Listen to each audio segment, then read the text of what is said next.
First, if we could, Superintendent Vallada's here to talk to you about some technology issues that they're having at the school department. Thanks, Michael. Pass it down. It's just an update. As you received, I believe you received a copy of the memo. We, on March 15th, completely shut down our technology system district-wide due to a ransomware attack on our system. I want to be careful since we are live about talking too specifically, only because it is our electronic system that has our budget sense and everything else that you can think of in the internet that we, as you know, we utilize. That ended up causing some significant situations because we then had to go into a police matter and also into a town hall situation where we did call and communicate with the town hall tech folks because we were concerned that anything that was attached from us would potentially be attached to the town. So what we did is, in working with our consultants, we looked at why this is happening and how we got attacked. And really, at the end of the day, on the original memo that you have, which is now the first item on the new memo that I just gave you, number 2 on the first memo, number 1 on the memo I just passed out, the $13,726.50. That is the Fortimail inbound and outbound email protection that clearly, if we had had that as part of our system, potentially our attack would have been stopped. Ransomware is literally exactly what it sounds like. It's a ransom placed upon our system, and then there are actually folks out there that have paid the ransom in order to get things back. It's actually happened. In our particular case, we shut down the system and then tried to figure out where, quote, the bug was within the system. This is not something we typically budget for because we didn't anticipate this type of attack. The second item is the Sophos server security anti-malware, and then the anti-ransomware, which is very specific to these types of attacks at 2127. And then the big item that's on there is literally our biggest number one concern, because this is an issue of budget sense, which is literally our budget accounting system for the district. And just as to be mindful that if that gets compromised, that's not just the current year that you're in, that's potentially prior years that could be hacked into.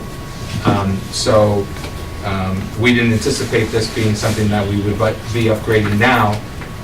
The system is about 7 years of age, and moving into the cloud literally just puts it under a protection with a company that has a lot more bodies paying attention to these types of attacks than we could ever as a school system try to provide. All of this, of course, is a request to you. My concern is that we, within a week of literally chasing this down, we saw bits of, if you would call it, I would call it bites coming into the system, trying to go after the system again. By then, we've made some upgrades in order to try to cover ourselves. So that's the big picture. There's a new number because I've zeroed out our technology account line item. So on the first memo, the $4,360, I've wiped that out by zeroing out our technology line item for the remainder of the year. So the request is now at $43,386.50, which is items 2, 3, and 4 on the original memo. The new memo that you have, it only speaks to those 3 issues. I have our Director of Instructional Technology here with us, Karen Winsper. I also have Paul Driscoll, who's our Network Administrator, who's actually the person, if you want to know some nitty-gritty of what happened, who is here to take your questions if you'd like it, because he knows the network much more than I'm ever going to know it. Go ahead. Is these one-time costs this year? No, we will absorb these, we will budget these going into next fiscal years in the future. So wherever our startup cost is now, for example, I think in the original handout, I don't have my glasses with me, but you'll see the big line item in the second to last page, I think it is, or the last page, the $27,497. You'll see that we already have $13,767. This would upgrade us for the year, and then next, let's say next April, you know, whatever, if you approved it, we would get a second-year contract, and we have to budget the $21,778. So we're going to have to add another $8,000 into our current budget to keep it going another year, because these are yearly contracts, as you know, so they start now and a year from now. So what I know about ransomware is somebody has to initiate it inside from an email, pretty much clicking on something. So that's the case. What is the education process for everyone in the school system to actually know when not to click something or not? Sure. Because you have, I assume, students as well as teachers utilizing the system. I'm glad you asked that question. So the superintendent received an email from the superintendent in local districts. This isn't the reason for this one, but to answer your question, I received a direct email with an email address from the local superintendent. 8 hours later, he said to me, please, he said to a bunch of us actually, in an email he sent out, don't open that email, I didn't send it. That's an example. We are constantly emailing our staff with very specifics of not opening up an email unless you know who it's from, if it looks suspicious. This was literally from a colleague of mine in a nearby community that I opened, just to give you an example of what's going out there. Another one that's happened is we actually communicated with the town on one that went to HR offices and payroll offices. We actually were a payroll office that received a request for social security numbers and W-2 copies to be sent to this office in order to it being sent out again. And it actually used accounting offices that are actually legitimate offices. So we are constantly sending out things like the information to staff, to students about emails, in terms of not clicking on something if it doesn't look like it comes from somebody. But it's not zero proof. It's literally verbal, it's literally email communication, it's memos. We've actually even sent it out in memo form so that somebody's reading it. Now, what's the town-wide process? I mean, is schools have their own, I guess, watchdog group, and then the town has their own? Is there any town-wide process, like data processing, that's watching all of the systems? Or is it just kind of, if this happens, it's somewhat of a fire drill? They're separate systems. We don't, town has its own servers, its own network, and so do we. A lot of what we're looking for here, like we said, it came in through email. The new email system we're looking at for filtering stops these threats before they even come into our mailboxes now. They call them zero-day threats. Most antivirus can't stop those. So you get these mail filtering, they can actually, if they think something's suspicious coming in, they'll actually test it on their end before it gets freed up, before we even see it. So isn't that usually switches that you have to, firewall switches that you identify something? Actually, this is cloud-based, so Okay. what happens is our mail goes to their server first, gets checked and filtered, then it's sent down to our mail server after that. Just to give you a number, in 2015, there were 4 million incidents of ransomware in the United States. Last year, there were 638 million of these types of attacks, over a 15,000% increase. It's part of this, the first thing I said was, what country did it come from? In terms of, because it's typically something that does come from overseas.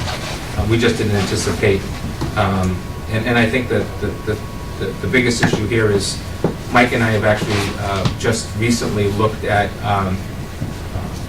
making some combinations of software technicians and that type of stuff. The cost is pretty significant, even when you go with third party.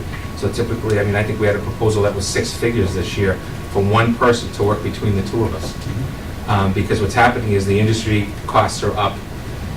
They recognize if we hire somebody, we have a cost, we have a long-term pension, or we have a health care and all that, but even if you add all of that, and you're doing the consultant, right now the startup costs for those positions are 6 figures. So ransomware is, maybe you can just explain a little bit since we're live. It's kind of an analogy. Someone tries to break in your house, they only really get into your porch, correct? They can't go that down and get all the social security numbers or anything like that? Correct. Generally, what ransomware does is it encrypts your files. Yeah. So you can't open them or read them, and then in turn, they want you to send them X amount of dollars, usually anywhere from $5,000 to $20,000, depending on what they think you're gonna pay. And then they send you the key to unlock your files. We were fortunate through backup, we were able to restore just about everything. We didn't need to even consider going down the route of paying the ransom. So, sounds like, to extend your analogy, they break into your porch and then change the locks so On you your can't get house. back into your house. Yes. Same thing, it'd be like somebody, changing the locks on your house and saying, you want the keys, you send me $5,000. I'm assuming this is the first time this has happened at the school? Yes, I mean, in terms of this depth, I mean, one of the things that, as you know, that we've spent some significant money in upgrading technology from bandwidth, internet access, and so on and so forth. But in this particular case, the depths of this, I mean, we shut down our budget sense for 3 business days until we felt, including the weekend, not including the weekend, because we felt so concerned that we were compromising literally staff information and so on and so forth, so. So, you're comfortable that there was nothing compromised, or? We are comfortable. So Paul specifically and Karen literally were here an entire weekend of the incident from, I think it was Wednesday to Thursday, if I remember correctly, or Wednesday at wee hours of the morning. We went right into that mode every day until 8, 9 o'clock at night, then they would come home, start the next day, and they were here Saturday and Sunday, getting down with our consultants to the level of, was something not compromised? And we feel, you know, I can't ever say 100%, but we're feeling pretty comfortable that nothing was compromised. Well, you said you have procedures, and most places do, about emails that you don't know where they're coming from. But was a procedure not followed that was in place, or was this outside the procedures that you already had in place that allowed it to infect the system?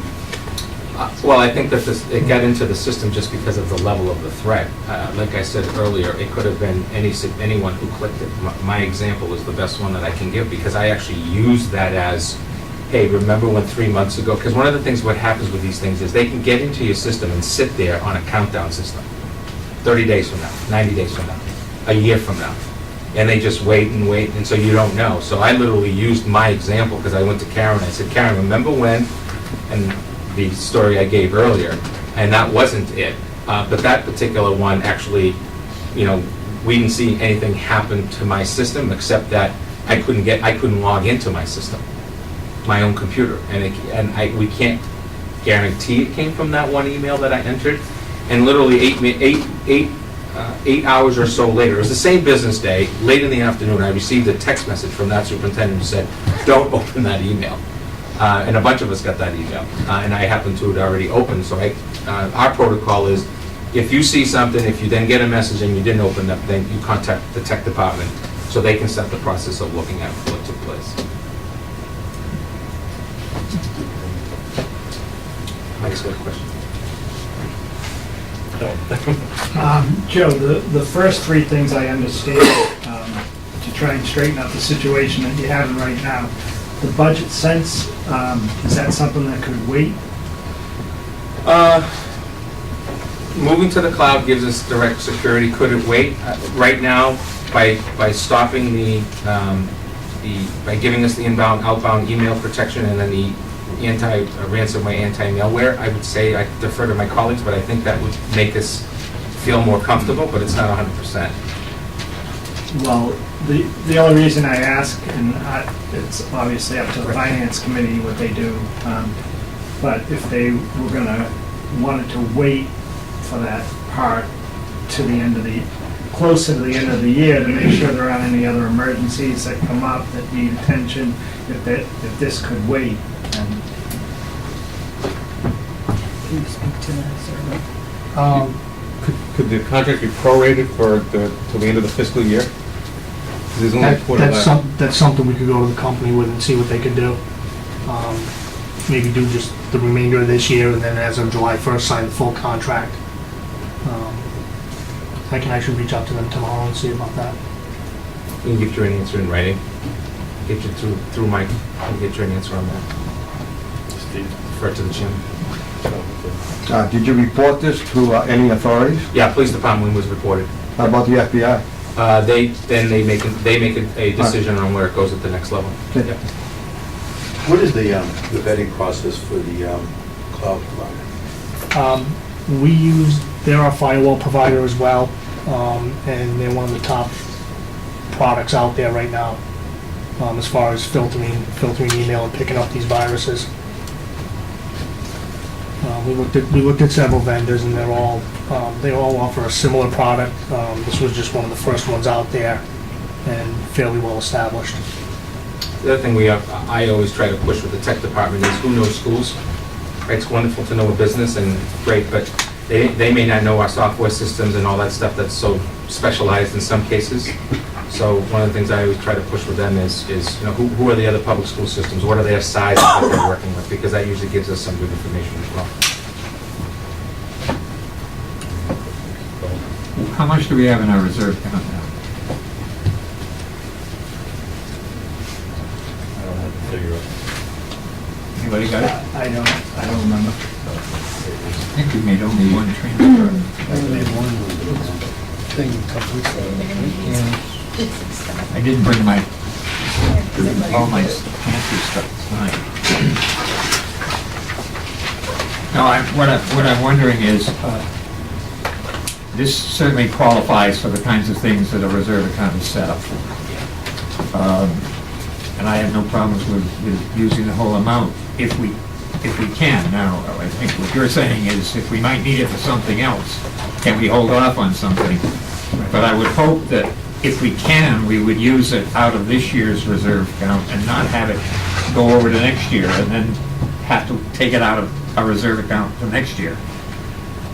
So if we can in some ways know that we can appropriate it out of this year's reserve fund if it's available. I can see why you're suggesting, hey, hang on, because we sometimes have had emergencies that we need to deal with that come in more often than not in the last couple of months of the budget, of the fiscal year.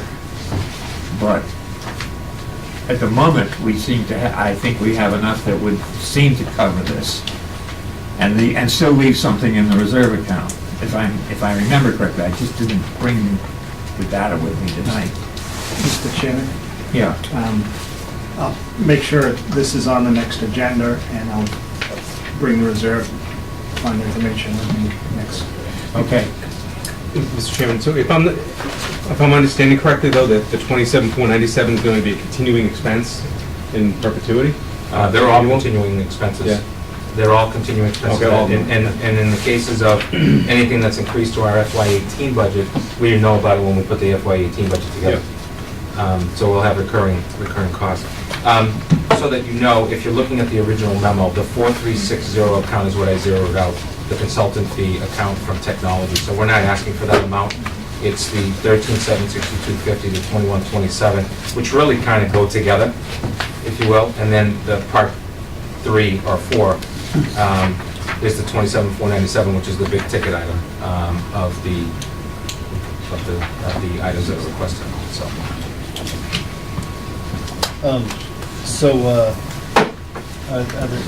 The first two items, the 1370 and the 2170, are those immediately necessary to bring the systems back up to run?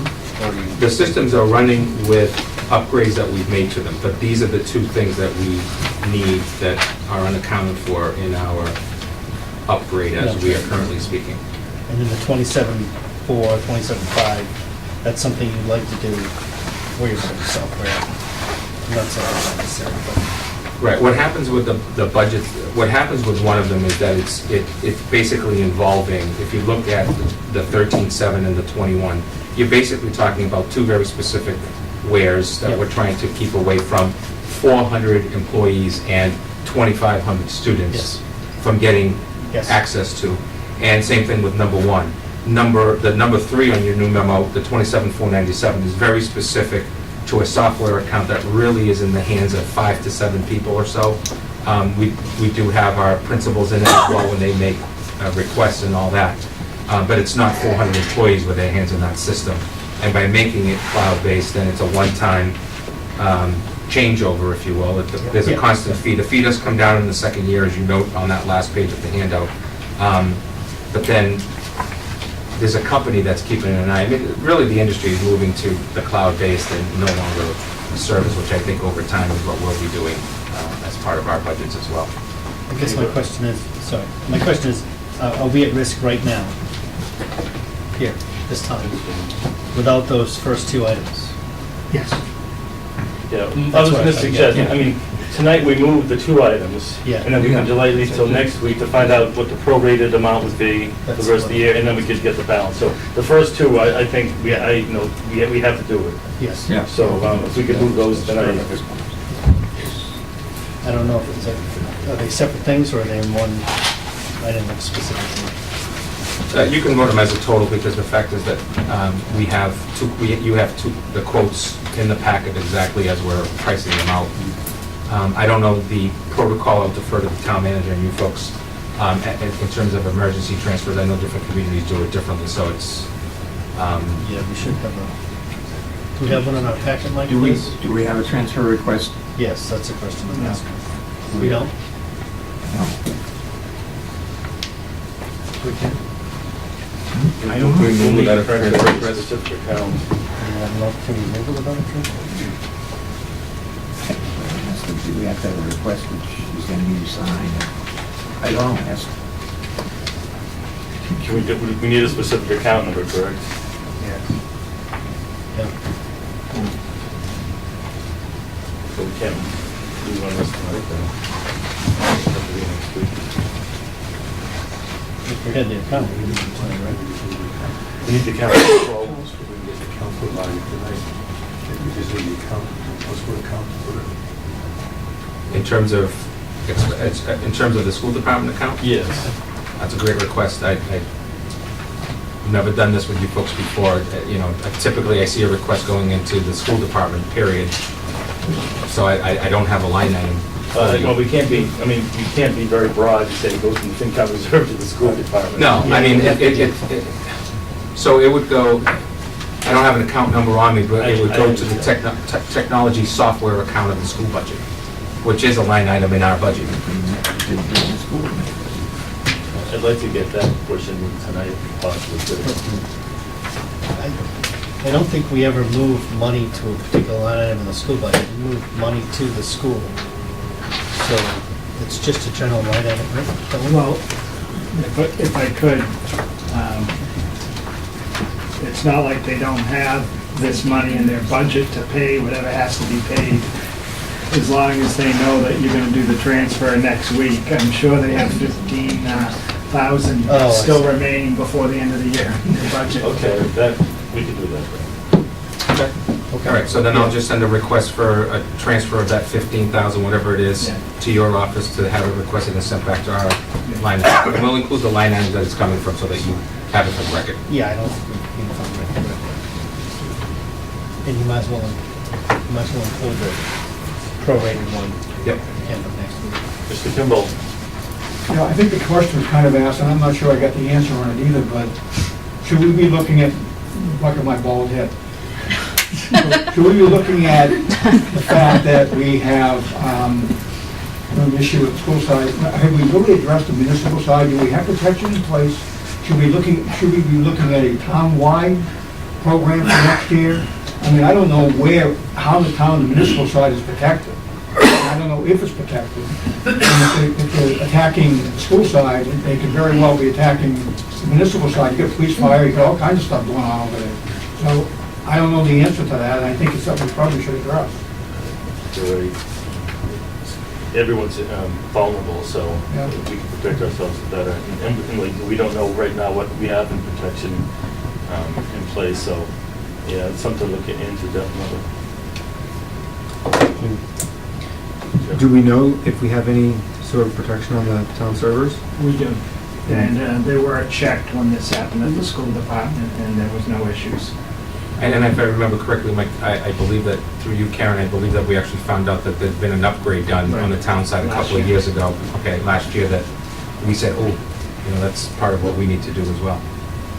And did we look at leveraging whatever agreement or contract or services we currently have in place with the town and adding the schools to it, or are these two separate? Two separate. Two separate. Two separate. Found that Part of that issue is the combination of the specificity, and I'll defer to Michael, but I believe that the public safety in particular is so specific in terms of the software folks and technicians that work with them versus my side, where you're looking at records and safety, not necessarily the issues that police and fire deal with. Any further questions? All right, we're set. Thank you very much. Thank you so much, appreciate your time. Yep, thank you. Thank you.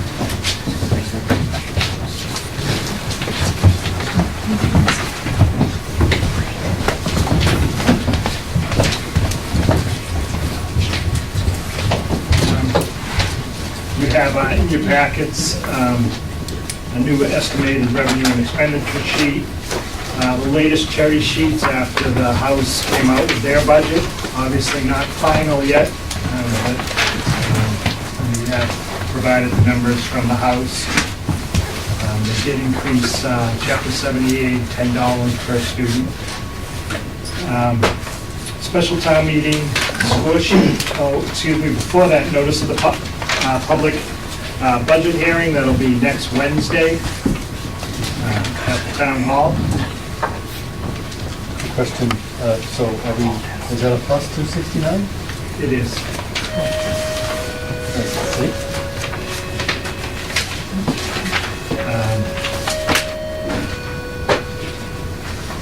Prior year's bill summary, separation expense summary,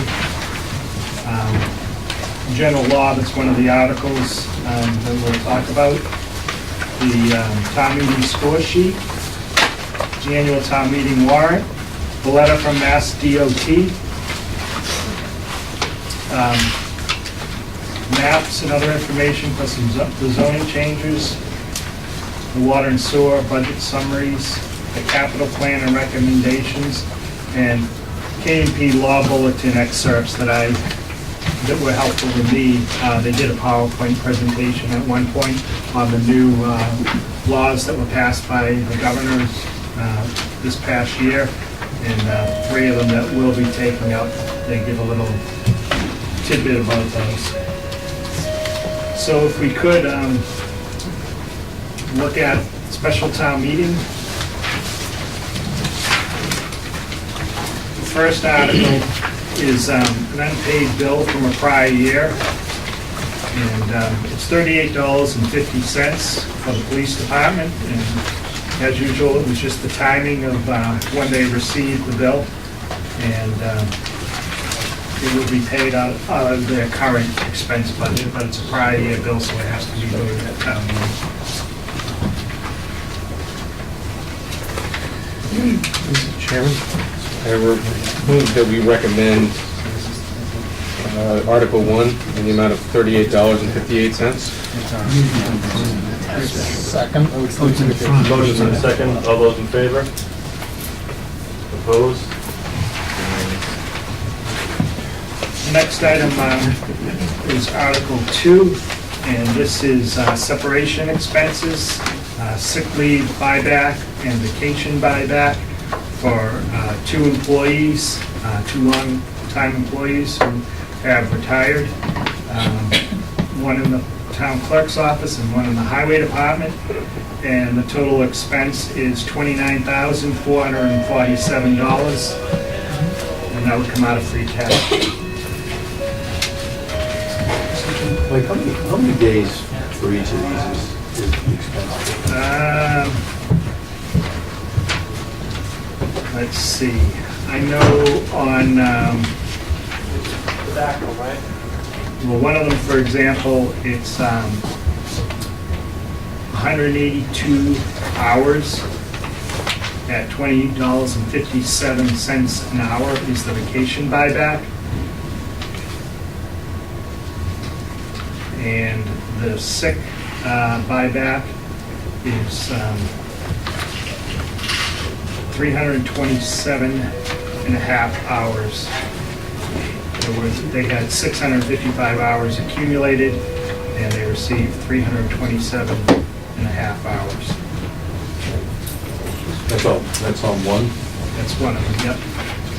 And on the second one, it's vacation is 120 hours, and sick pay is 50% of the hourly rate for 1,000 hours, 1,104. The town clerk's leaving then? What's that? The town clerk is leaving? It was a person working in the town clerk's office, Okay. who had been there for years. Free cash, the motion? Mr. Chairman, I request to approve Article number 2 in the amount of $29,447. Second. Second. Okay, yeah, so we have to go back to the first one else, we have to designate where the money's gonna come from. So, just repeat Yep. details, yeah. Sure. Mr. Chairman, I request to approve Article number 2, Department number 161510, Town Clerk, for the amount of $12,301 as written. Second. Mr. Chairman? Yeah, you can do both. Yep. I request to approve Article number 2, Department 42510 Highway, in the amount of $17,146 as appropriate. Second. Motion in a second. All those in favor? Opposed? Unanimous. And could I ask that we reopen Article 1 because we didn't designate where that money was going to come from? So, was that free cash as well? No, it will be in their current, out of their current expense budget. We just have to approve it. Okay, So I'm coming through. all right. And then Article 3, the town clerk is looking for $2,890 out of the dog fund. And this is to upgrade a program she has on dog licensing. She's been having issues with the program they have, and she's looking to purchase a new dog licensing program for $2,890. And that would come out of the dog fund, where the current balance is $71,549.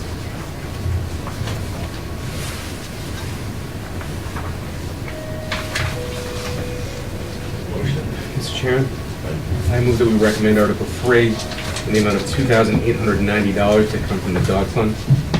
Second. Motion in a second. All those in favor? Opposed? Unanimous. And, Mr. Chairman, I've asked the water superintendent to attend next week's meeting, and they can talk about Article 8 and 9.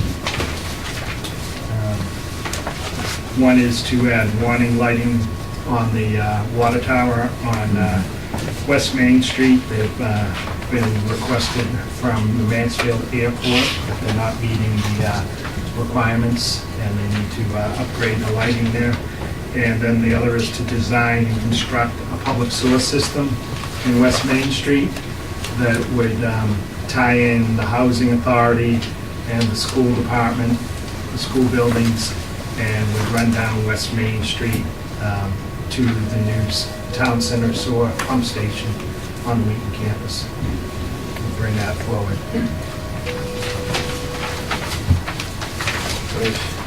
Annual? Yep.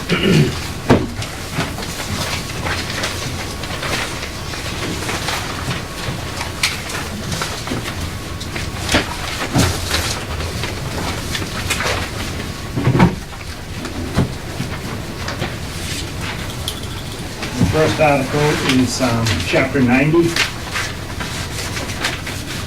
And the selectmen have already voted to recommend this article in the amount as stated by the state, $556,618. Was that 566?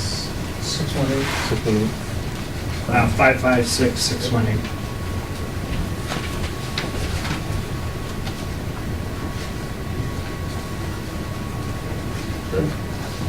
Mr. Chairman, I request to approve Article number 2, annual town meeting, in the amount of $556,618 as written.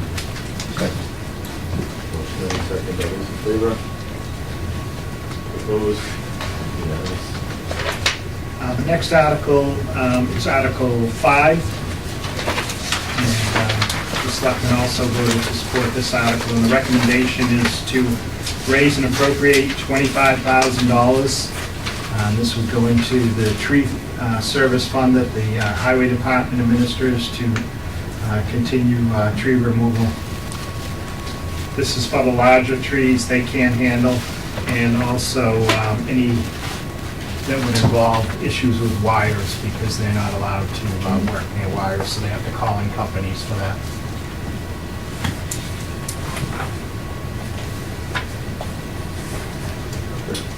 Chairman, I request to approve Article number 5, the annual town meeting, the amount of $25,000. That's written, yeah, raise and appropriate. Second. Motion is second, all those in favor? Opposed? Unanimous? Article 7, this is the 40B legal fund, and the recommendation is to raise and appropriate $10,000 to be placed in the Chapter 40B legal fund. Like, how much is in this fund right now? $4,000. That's it, so we are utilizing that to actually, Yeah, we've got, right now, we have Island Brook and Turtle Crossing, 240Bs that are back. is there any pushback, or is it, they move forward with the job? Pushback as far as, We're fighting it. We request certain things to draw down our legal cap. right. And then, is it still just move forward, or are these successful challenges? Well, this is to cover the costs, even if they do move forward. Our attorneys have to be involved to make sure that everything is done properly and that we're protected as best we can. So either way, whether we're able to stop, this isn't just to be able to stop them, it's also to be able to work to make sure that things happen in our best interest if they do move forward. What is our current percentage? 8%, So we're at 8. slightly over 8. 8.1. So 8.1. So really, one project could have killed it? It used to be if Turtle Crossing was built, we would be at our 10%, but I think we may need 2. If everyone is built, if all the built will be over 15%. If they build them all. And I also hear that, what's the one on Bay Road Heights? Railroad Heights and the Turtle Crossing. They're looking to come back again. So we could have 3 going. How many are in, what I call construction approval permitting? None right now. 274 was the last one that moved forward. Well, there's a small one down on Oak Street. It's a condominium. And there's 2 units that are affordable in that. But other than that, there's nothing that's moving forward into construction right now. So once they permit, then you can comment?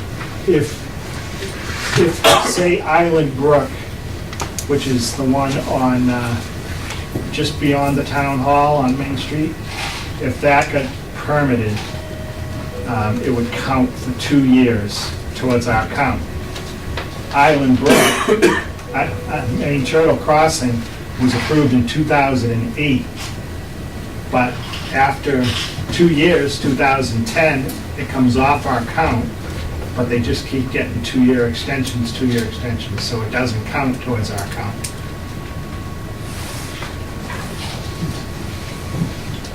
And what's the benefit, or what happens after we get to 10%? Anything?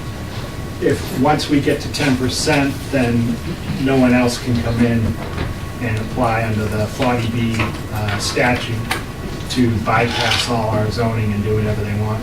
But anything that's already out there Still can be built.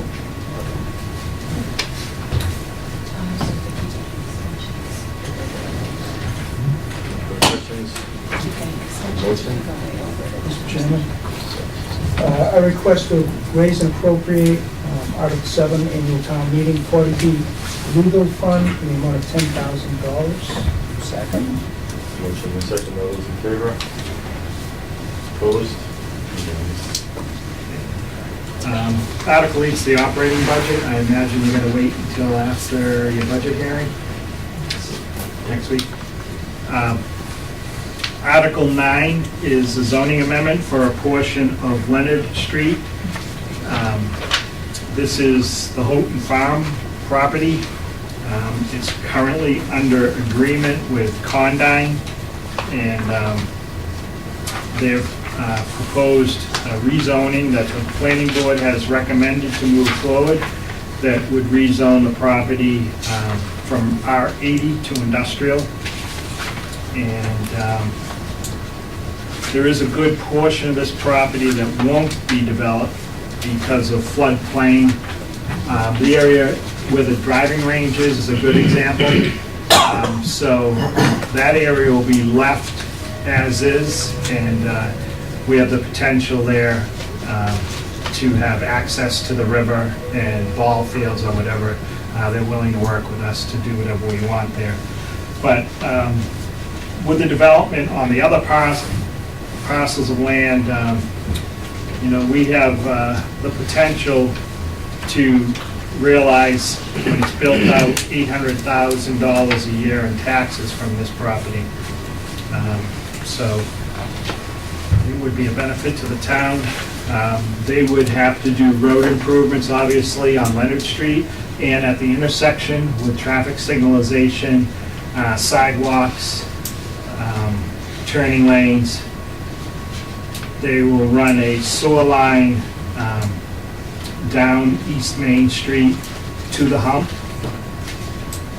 where it will tie into the trunk line that goes down to the treatment plant. And they'll also have to run a new water main. Mike, is it 80 zoning, is that 2 acres, correct? 43,560 is an acre. So once Condyne gets controlled, do they take these parcels and then they just envelop it into one big map? They would be on separate lots. They would? Yes. Still, even after ownership? Yep. The properties on the Commerce Way, those buildings are on separate lots. Okay.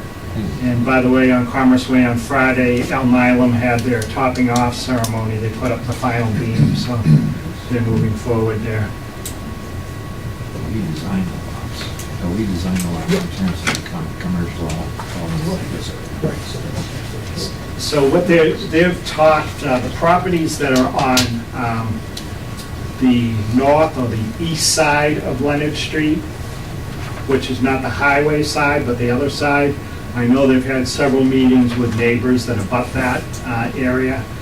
And I know that just because we're saying we're rezoning the property and they're saying they're gonna do this, it really doesn't mean that they're gonna do that, or just because you're rezoning, there's no site plan submitted yet. But any building over 10,000 square feet requires site plan approval. So they've talked with those neighbors and to work on what the neighbors would support over there. It's more like flex space, one-story high buildings, which they're willing to build for the neighbors. They've done that in the Commerce Way. They have a building like that, and the neighbors have talked with them and have asked them to do that.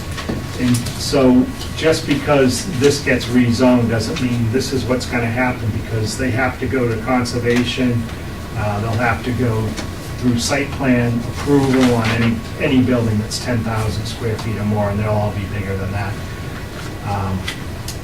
And also, they're going to have to file, for the whole development, they'll have to file a MEPA with the state showing what's being done, protections for the water table, how they're going to handle their runoff, how they're going to handle the sewer, traffic. I think I asked this before, but it's under agreement, so the purchase hasn't taken place yet. And if it doesn't get rezoned, then the sale is done? I would suspect the sale is done. And I'm not saying this to, I don't want to be like a warrior monger trying to say anything, but I did get a call from Campanelli last week. They're the ones that built 274 East Main Street. And he specifically asked me if Condyne had this property locked up. So that is my fear, that if this doesn't go through and Condyne backs out, the potential is there that someone like Campanelli, the family's going to sell the property. They've got it under agreement for $3 million. So if the zoning doesn't happen and Condyne decides to back out, the potential is there that someone like Campanelli can come in and say, I'm going to build another 40B, Yeah, all right, that was my question. If it remains an R80, they could still put a 40B on it? Correct. Okay. And, well, I just think this is something we need badly to do. Ever since I moved to this town, which is more than 50 years ago, we've been lamenting that we didn't have enough industry. And the great problem in this town that we didn't, and we finally have done in the last couple of decades, quite a bit has happened to improve that. This is the one other site we've got near a major intersection and everything else where we can reasonably create another zone for the kind of industry that will bring good tax revenue into the town. There is no other place that I know of in town that isn't locked up in conservation or water or this or that or the other thing. And so I think this is what we've been saying in town for decades that we need to keep working at, and this is another step in that direction, and I hope we will support this. Mike, there was a hearing, I guess, of 100 residents, abutters to the property. What was the feeling for them? Did they feel that the buyer was going to work with them to limit the non-green of their backyard? How else to put it? I mean, I live in a house, and if all of a sudden the back of my property was all of a sudden now zone commercial, and I knew it was residential when I bought it, I'd be kind of either upset or want to know what they're going to do. I don't know, maybe Bob can help me on that. I don't remember if there were that many people there from that area, so I don't know whether that's because they had talked to them before, so they didn't show up. But obviously, when you have a public hearing like this, you have people that come out that say they like to look at a field and they'd like it to stay like that. And then people concerned about the traffic that live right there and things like that. But it wasn't... There were a few abutters, obviously, that were concerned that it was going to be in their backyard, and I totally understand that, too. So we probably got more pushback on Mansfield Avenue than we did the Holton Farm project. So it's, it's controversial when you're putting something like that into an area. It's 188 acres, and, most of it's going to be green when they're done. They are putting up a number of buildings, but it's, in my opinion, it's the best use for that property. Other than a bunch of houses going out there for whatever reason. So wetlands issues are going to be there. A lot of areas are going to be preserved because of that. And, the planning board has to deal with it, the conservation has to deal with it. To a certain extent, the water department has to deal with it too, because it's on a Canoe River aquifer area too. So you've got DEP and EPA, you've got all these other agencies involved. So this particular developer, Condown, has done a great job in the North Industrial Park. And that's probably one of the main reasons why we approached them when we heard about the sale and said, we think you guys do another great job for us. I'm concerned about other developers coming in and trying to do their thing, because we have a sample of what 274 East Main looks like, and there's no guarantee of what'll happen where I have utmost confidence that Condown is going to build something we can all be very proud of, and it will work. And that's Paul indicated, right off 495, you can't find a better spot for it. Is it going to generate traffic? Yes. But it's also going to generate some other improvements, as far as the water sewer on East Main, which we don't have right now, the sewerage part of it. Can residents tie into that line? It would tie in at the hump. But could residents along the... I guess that's something that have to be negotiated. Yeah, they have to work on that with the water. Yeah, the water sewer commission. How it's going to be put in. I have a pressure line in front of my house that I can't tie into. But that doesn't mean we can't do it on East Main Street. It would make sense for us to do that, but that's a water sewer issue. We could recommend that. But I think overall, it's just a great project. Not only the 800,000 projected in sales tax, we can't project excise tax and personal property taxes. We can't project the cost of application fees, building fees, and all the other stuff that goes along with it. So there's a lot of other things that can happen there, but, it's to answer the question, there was some pushback, but not as much as I expected, because the developer has spent a lot of time talking to the neighbors and trying to iron out some of the differences. And some of the uses on East Main Street was intended to be retail as well. right along. Yeah, there's no intention of doing any retail other than maybe by the street. Right, that's what I meant. Yeah, and I'm not sure what that is, maybe a convenience store. I don't think a gas station's allowed there because it's in our Canoe River Aquifer Protection Area. So maybe a small convenience store, but retail stores, as you know, are all going away. The big stores are gone, they're failing everywhere. So, Out front, they talked about retail and office space out on Main Street. Is industrial, is that 2 or 3 stories? I'm trying to think, probably 30, 35, 35, I think, yeah. 35 feet. 35.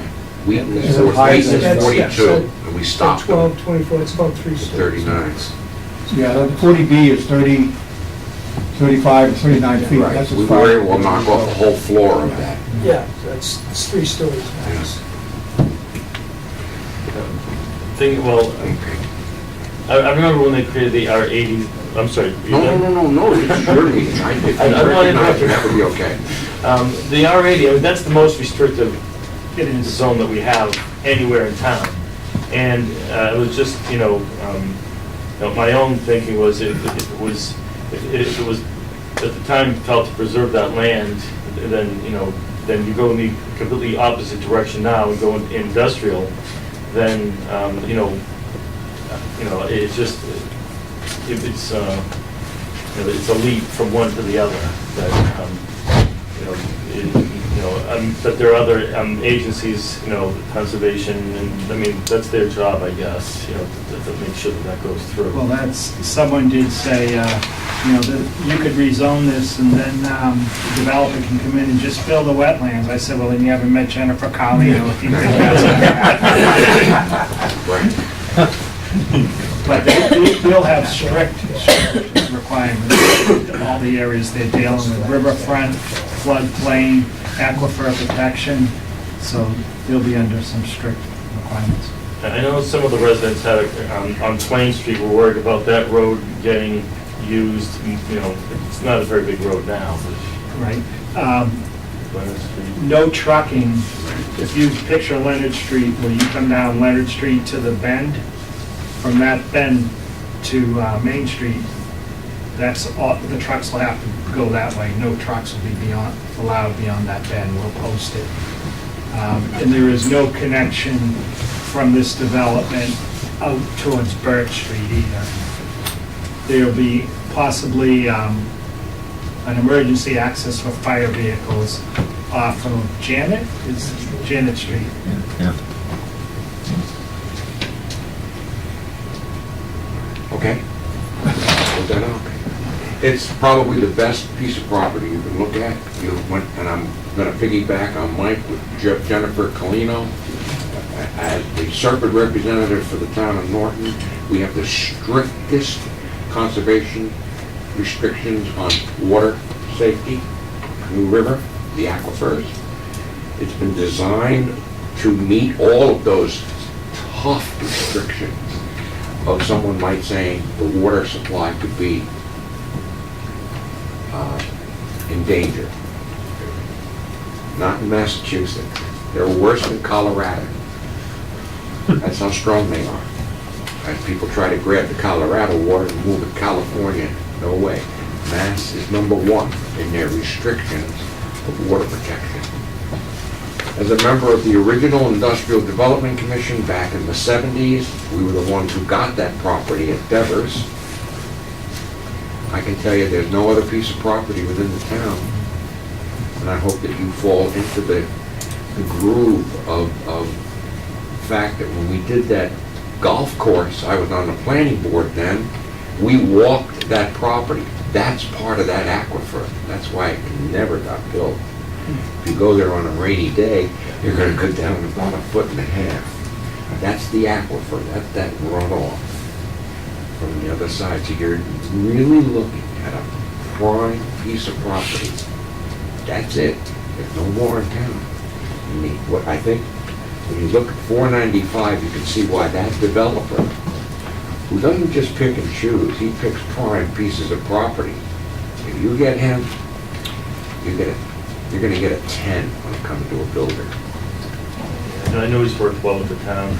Now, for the traffic lights, is there more than one set of lights involved, or is it? They'll put a set of lights coming out of Leonard Street. Yeah. And they'll have to be synced up with the lights. There's gonna be lights at the off-ramps. Yeah, that was my question.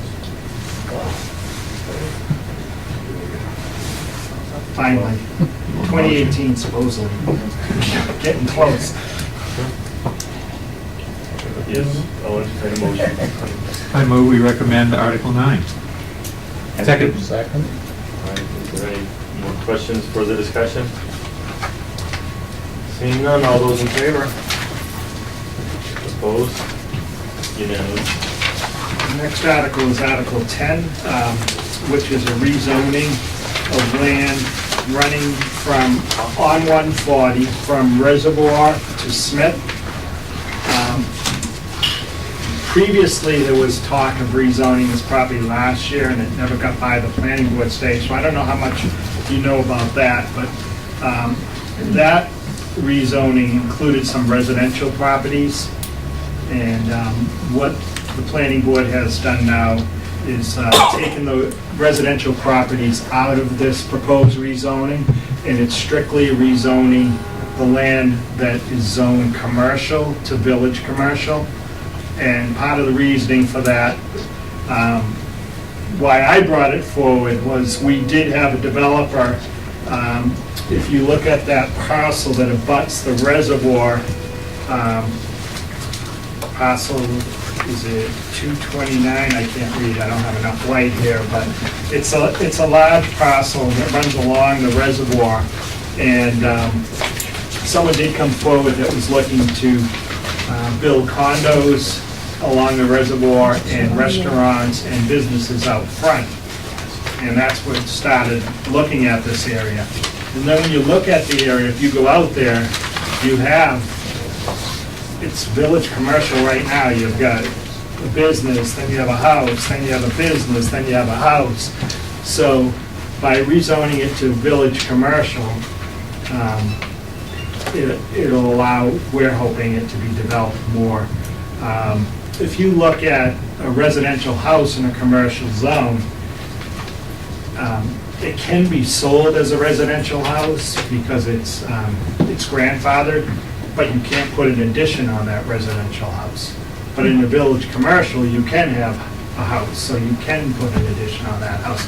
So it'll benefit the businesses, and hopefully we'll have someone come in and develop that large parcel, which will bring in some good tax revenue. I know that there are businesses in town that are looking at that parcel also, that would like to expand there. For village commercial, could somebody develop a subdivision on that? I don't think, I'm not sure if you could do a conventional subdivision. I think it would have to be a mix. Yeah, well, I was just looking at this, to me, kind of reverse of the other property, where here we're encouraging residential use of land as opposed, and it's commercial now, and then you're going to allow residential use of that land, and that's what everybody is, you know. Well, the idea with village commercial is that you get a mix. Yeah.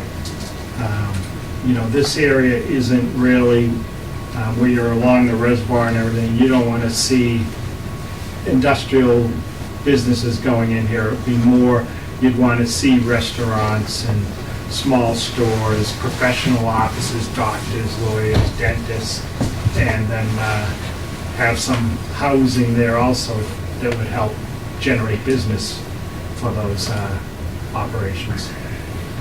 Is village commercial similar, it's a hybrid like Mansfield, how they're doing that first floor? Yes. Retail? Ideally, that's what you would get. Second, third floor residential? Is that what you kind of aim for? Ideally, that's what you would get. You'd get businesses on the first floors and then residential above. That was the master plan of downtown. That was, when they made all that, that was, you know. Wheaton wanted to do it. Yeah, I mean, there was like they should do apartments that above and retail below, and that didn't happen. So, Can you do a 40B on village commercial? You can do a 40B on any property. Or even commercial. Yeah, Circumvents all zoning. yeah, they don't have to go by any They don't have to zone. buy any zoning at all. Mike, according to this black and white Mhm. map I have here, are they actually splitting on 16-93 and 16-86 to two kind of zones? Yeah, they're just going by what the commercial line is right now. So Okay, so, that's the way the commercial zoning is right now. So it's just changing the commercial to village commercial. so for example, 16-86, this one square, one Right. thing, has... So the back of that property will stay as it is residential. This is residential? Oh, okay. I didn't realize they went, not even on property lines. Originally, that parcel and the parcel behind it were part of the village commercial, but the people along Reservoir Street really didn't want to see that residential land developed as village commercial, so that was taken out after some discussion with the planning board. Does, or did Wheaton own any of this land? I thought they had. Wheaton owns that parcel, that 1693, the one right on the corner. Triangle? Yeah. And they also own a residential piece back there. You don't know if they have any intention of using that land? Which land? This out here? I did contact them when we were doing this to see if they were not opposed to it. So they don't have any intentions right now of doing anything, but they weren't opposed to the rezoning. Are any of the current landowners opposed to it? That was actually interesting at this hearing because the article, the next one that has been taken out by the planning board, there was someone there that was looking to rezone industrial to residential, and the neighbors came and who he thought were in support of doing that. And then the planning board asked them, and they raised their hands, and they said they weren't in support. And at this hearing, the same talk kind of came up, and I asked, I said, well, can anyone here that owns land here that's being rezoned raise their hands? And the majority of people in the room were in support of the rezoning. There was one person who has a residential house, and we did say we'll look at that later. Right at the very beginning, on the other side of Reservoir Street, and we said we would look at that later. We can't change the zoning now, but because the way it's been proposed, that would be too drastic. But we did tell that person that we'd look at that later. But other than that, the people, there was one man who owns the property down at the intersection of Smith and Reservoir, and he was very supportive. Keith Silver and his family, who own the land along the reservoir, were supportive. There was another guy that owns the auto body shop who was supportive. So there were people that own the land and support.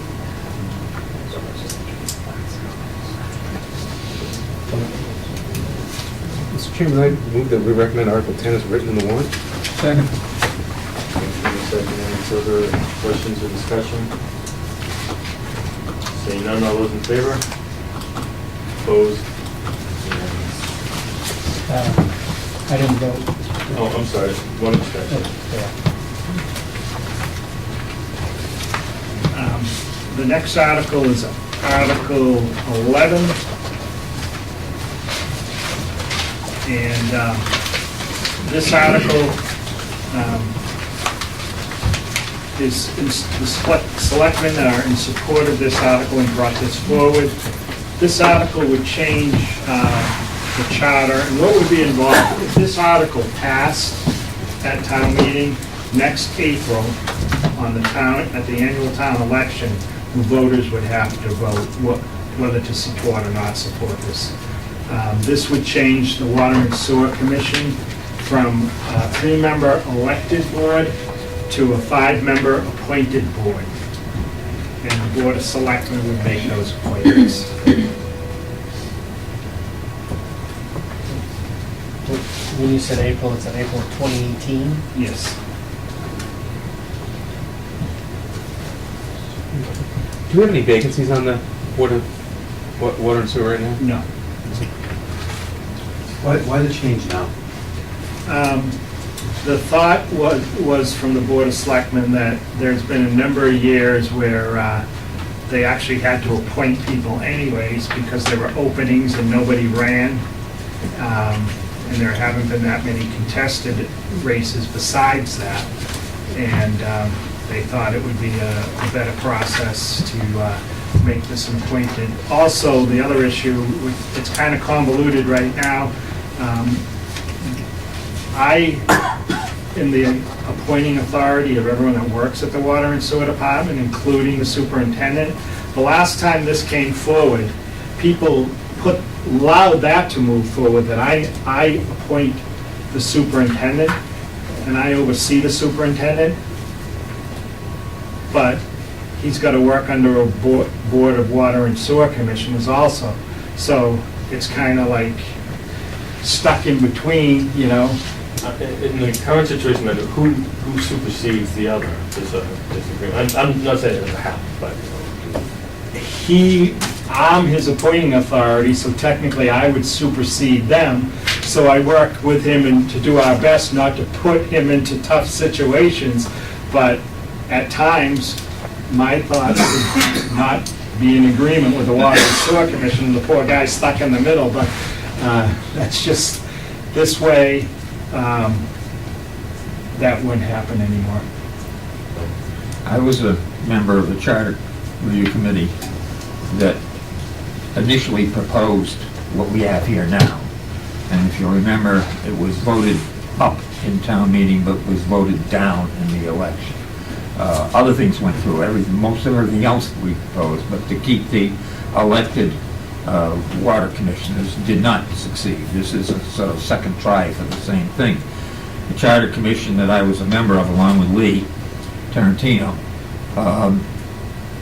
felt very strongly that this was something that needed to be done to bring that department in line with all of the other municipal departments, with the exception of the school committee, obviously, which runs the school department, but and still is in one sense under the town manager.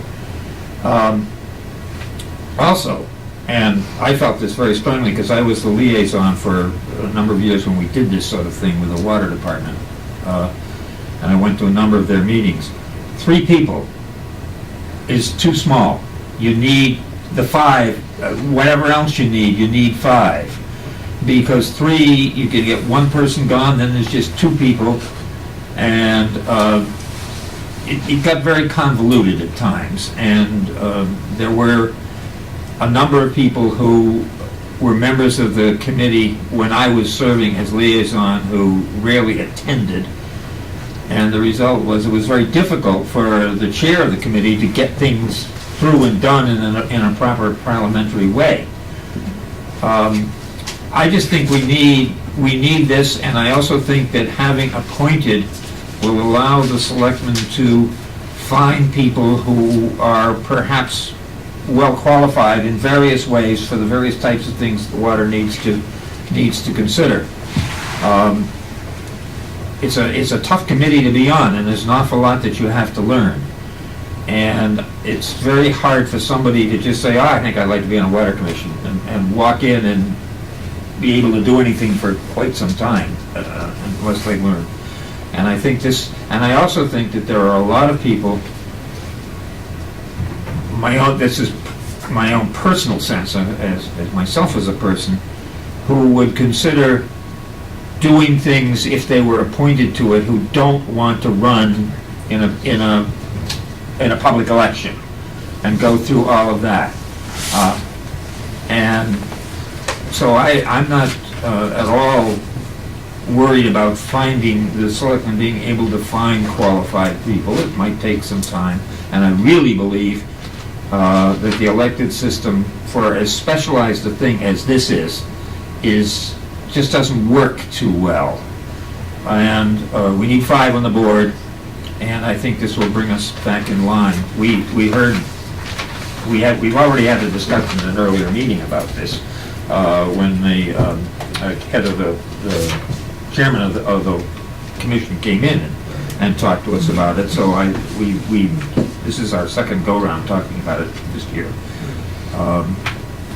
But I support this. I think this is something that will really improve and is almost necessary ultimately for the town. Yeah, and you know, I do too, and it was just I felt the same way you did, because when it's elected, you're really limiting the pool of candidates, because you not only have to have somebody who wants to have the job, but it's hard to campaign for a position, and there's a lot of people that would be the obstacle for them. If that's removed, I'm sure more people would come out and get the 5 people, because I think that's also important as well. So I think in advantage, especially now as we approach 20,000 people, to have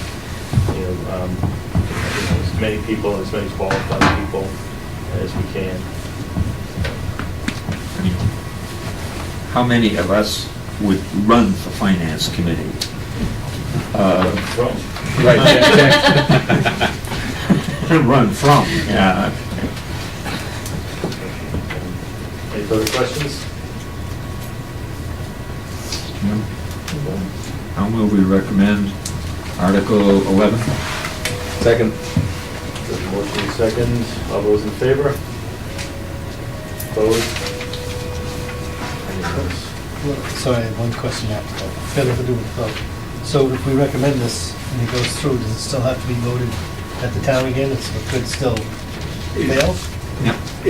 Like last time? If town meeting approves it, then it has to be put on the ballot. And they April still 18th. lose like the last time.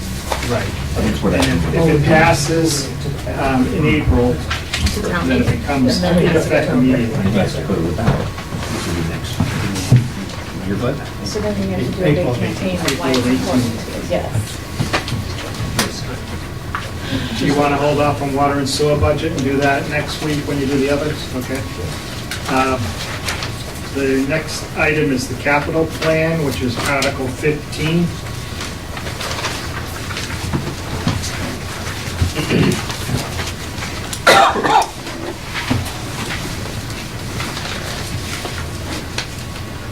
The first item that the committee recommended is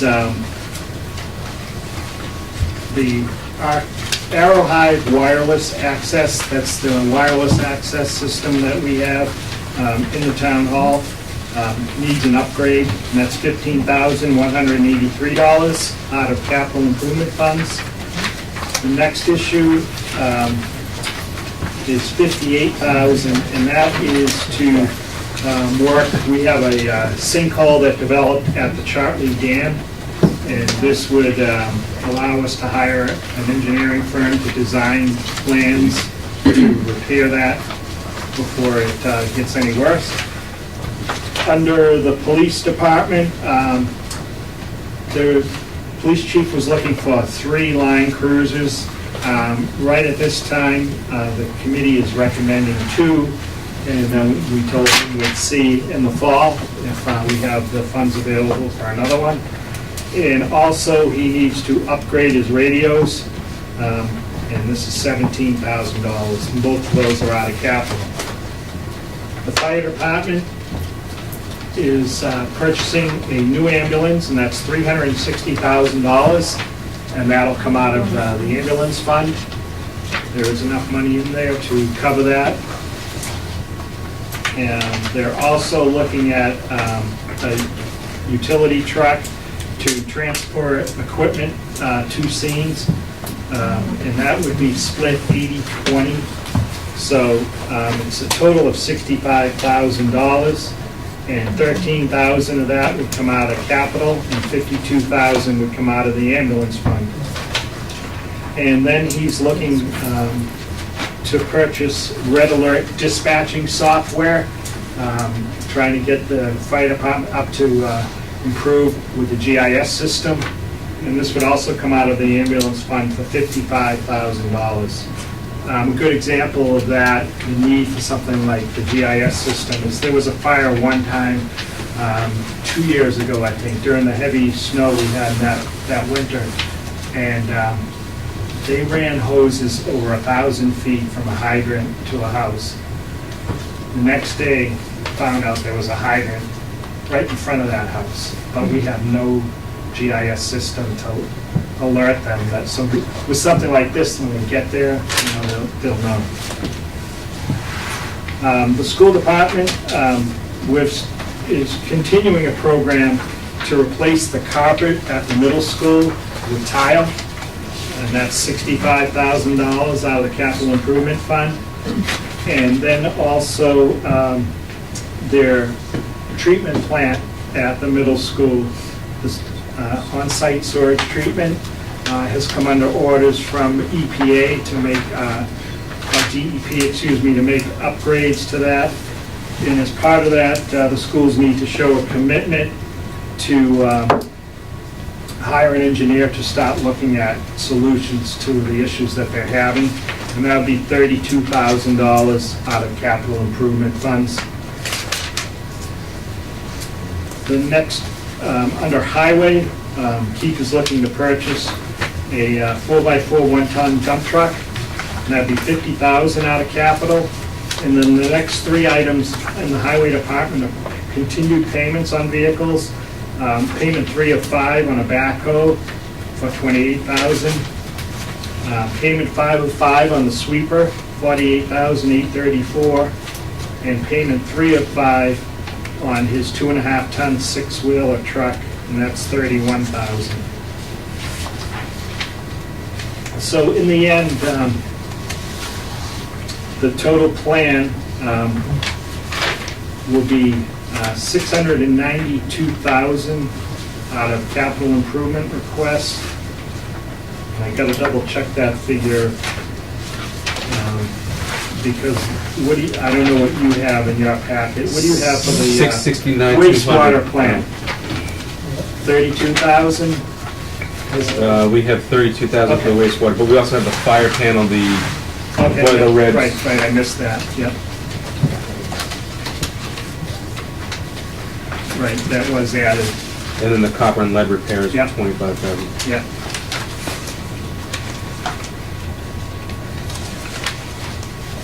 And that, all recommended by the capital improvement. Yeah, third column. 669 from capital. 467 from ambulance, 133 from surplus. Yeah. One question. The ambulance is not a lease purchase for over a number of years, it's a one-shot, It's a 1 year? one-shot purchase, yeah. But, good. We currently have, in the ambulance reserve right now, $1,444,000.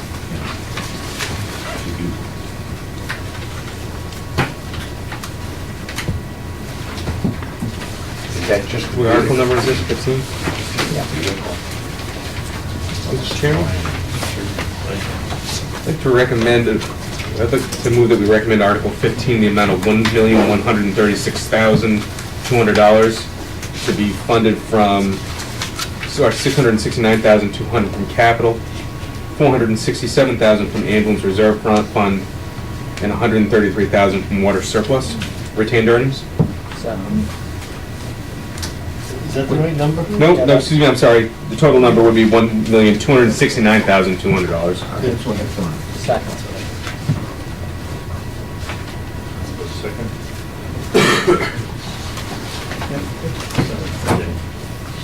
Motion and a second. All those in favor? Opposed? Next article is, Can I ask you some questions? If all this goes through, what will we have left in capital improvements at the moment? right now in the capital improvement fund, we have $972,049. Okay, thank you. So we'll take the 669 too right Right, along. off of that. That's what's left, okay. Mr. Chairman. There are 4 members of the Capitol here tonight, actually, Capital Committee, but, Mike, what was the actual request, department request for The total the request? total? It should be noted that we gave them very little of what they asked for. Yeah. The article is Article 16. And this is the revolving funds.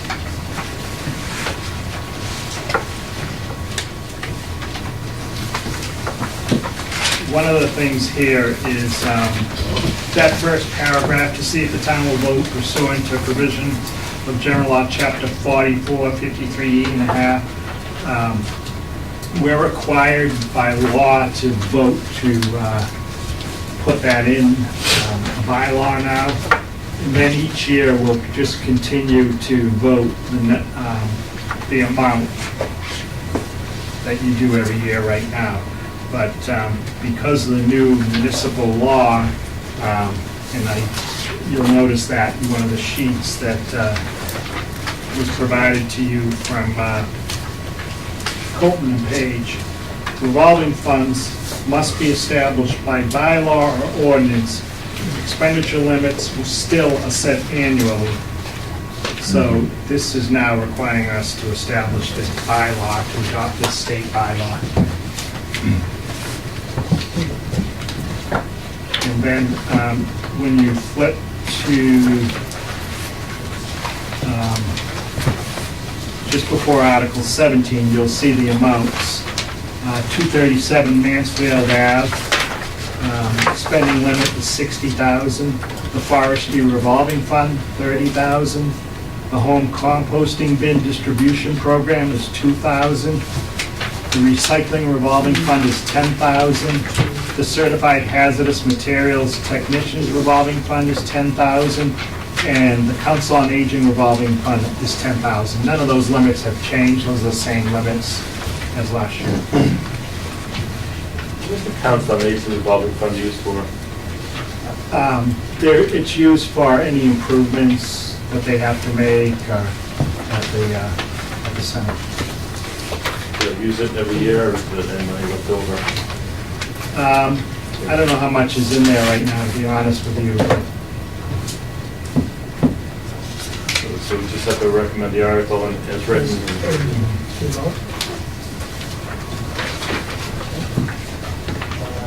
Article 16. Mr. Chairman, I request to approve Article 16 in the town meeting, provision of GLC 44, subs 53E and a half, in the amount of $122,000. Revolving fund. Second. Is that right? I think just totally recommend, we don't recommend the amount, do we? No, because it's a spending limit. There is a spending limit. We recommend the article. It's Just the article? Recommend the article and also set the spending limits. Set. Each year, you can set, and you usually just vote it as recommended, the spending limits as Okay. recommended. Yeah. Okay. We're setting spending. Spending. Okay, Mr. Chairman, I request to approve Article number 16, annual town meeting as a set amount of $122,000. No, No, we just just recommend set it's written. As written in the warrant. Okay, it's written in the warrant. Second. There's a motion and a second. All those in favor? Opposed?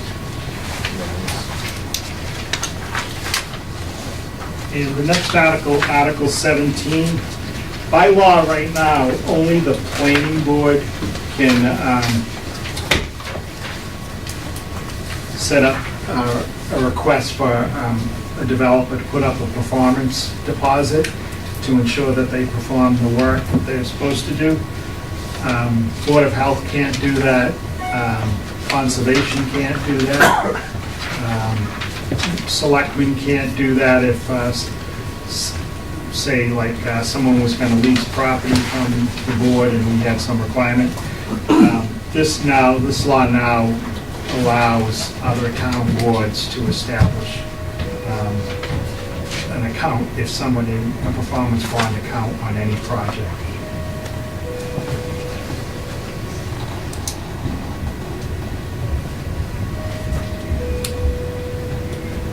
Chairman?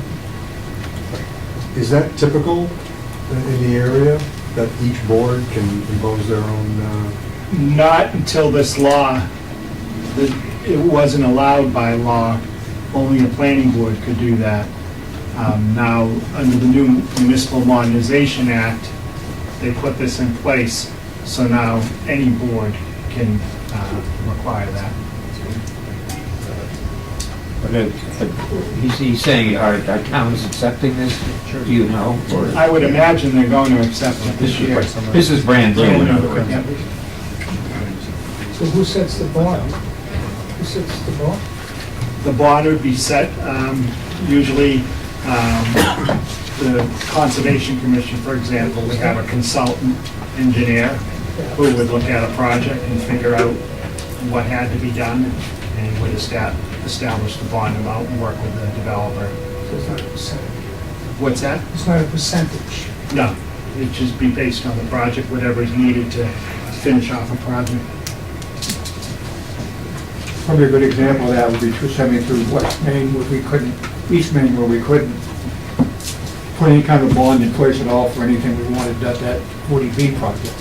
And as road commissioners, we were concerned about the curve and the width of the road and all that. We could actually impose a fee now, bond, where we couldn't do that before. They did do that through some kind of process. I think it was through water sewer. They actually put the bond that way. But we didn't have the ability to do that, so now we could do that under these new regulations. Yeah, through the planning board, they could do that, but actually it did come up as an issue with the water and sewer department because they wanted to hire a consultant to review the project, and by law, we couldn't do it because there was no way to set up a fund.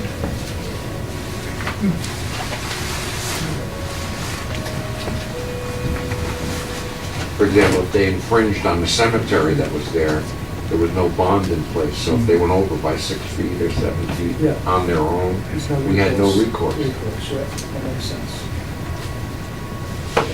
Mr. Chairman? I move to request to approve Article number 17. Second.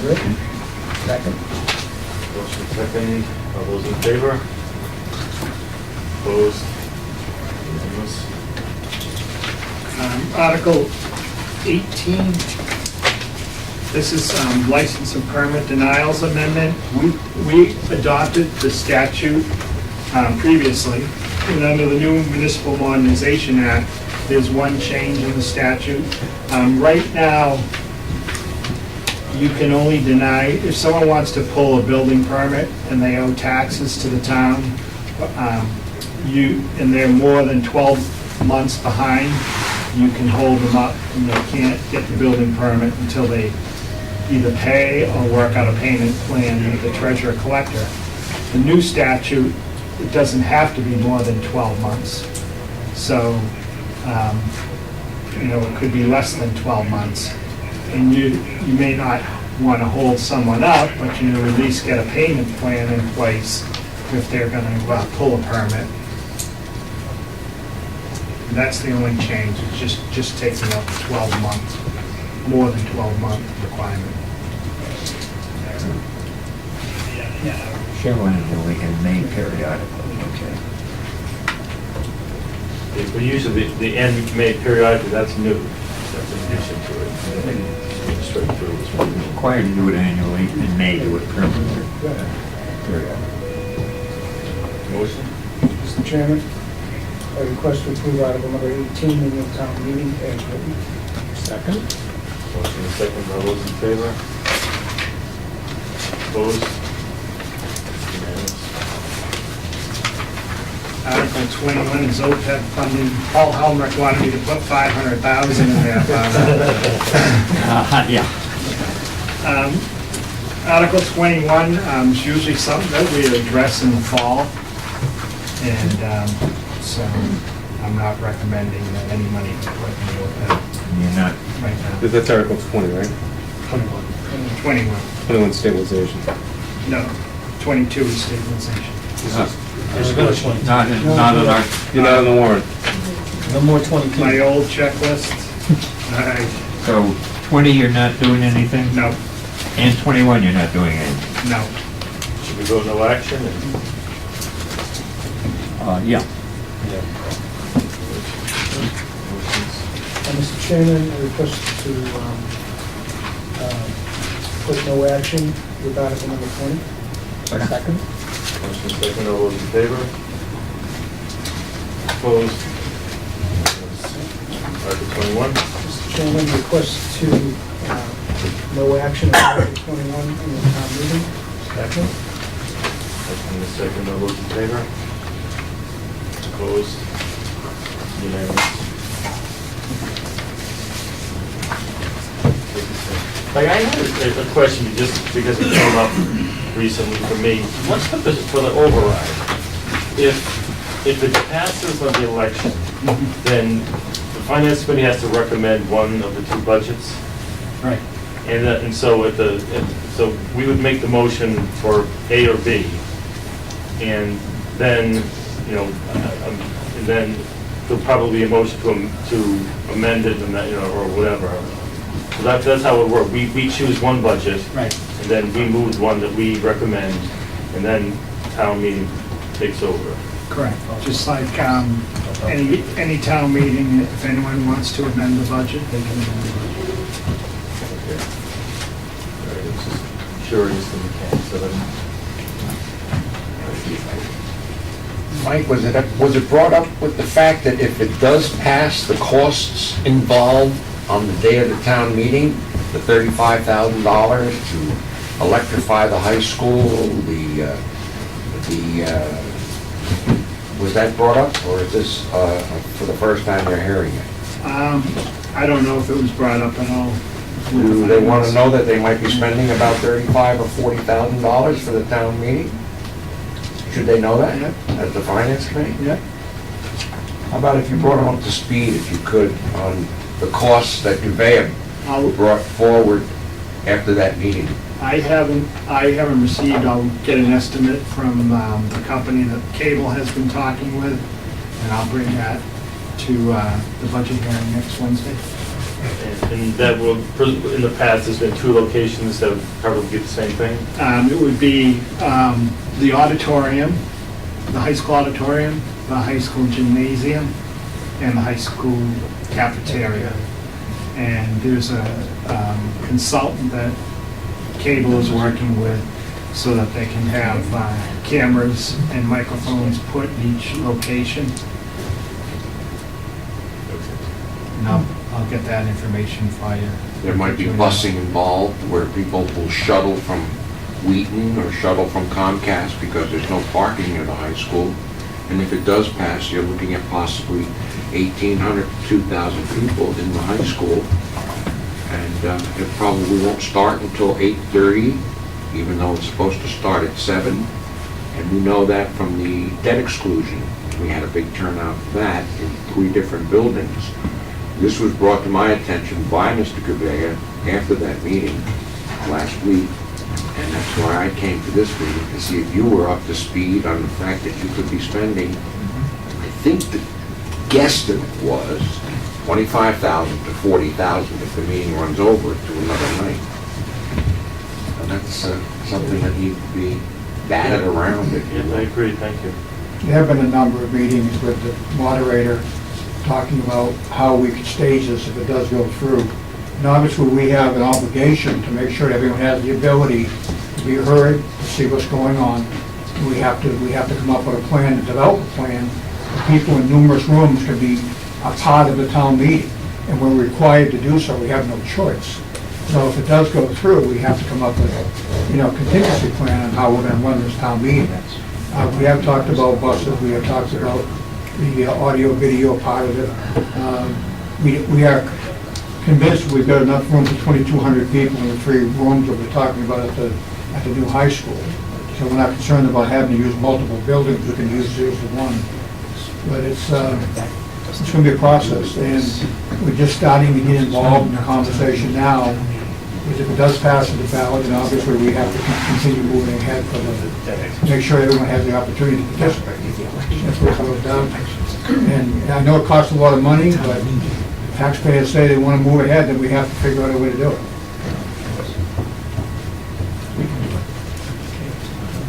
We did try a Comcast center, but we found out we can't have a town meeting, Xfinity Center, can't have a town meeting outside the borders of your town.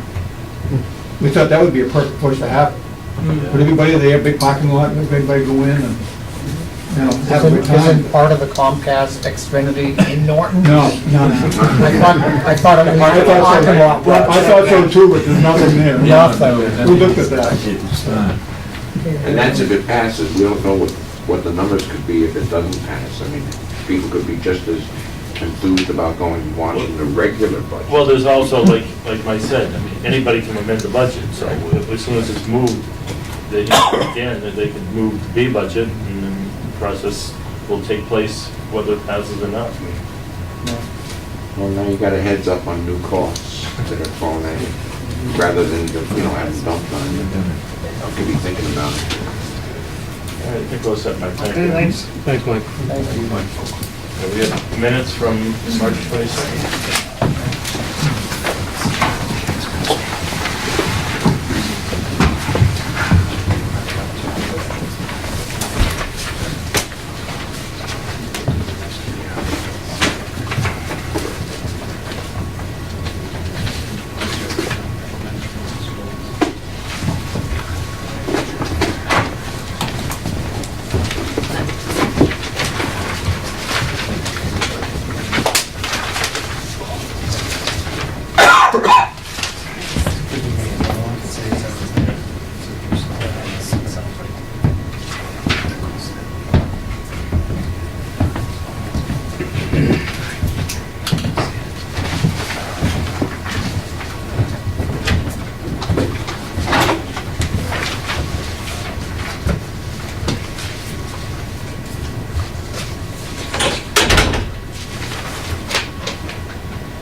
Mr. Chairman, I move that to approve the minutes of the Finance Committee meeting dated March 22nd, 2017. Second. Motion is second, all those in favor? Opposed? Do you have any other business? Actually, I think Joe needed to abstain there. Oh, right, correct, all right, thank you. One abstention. All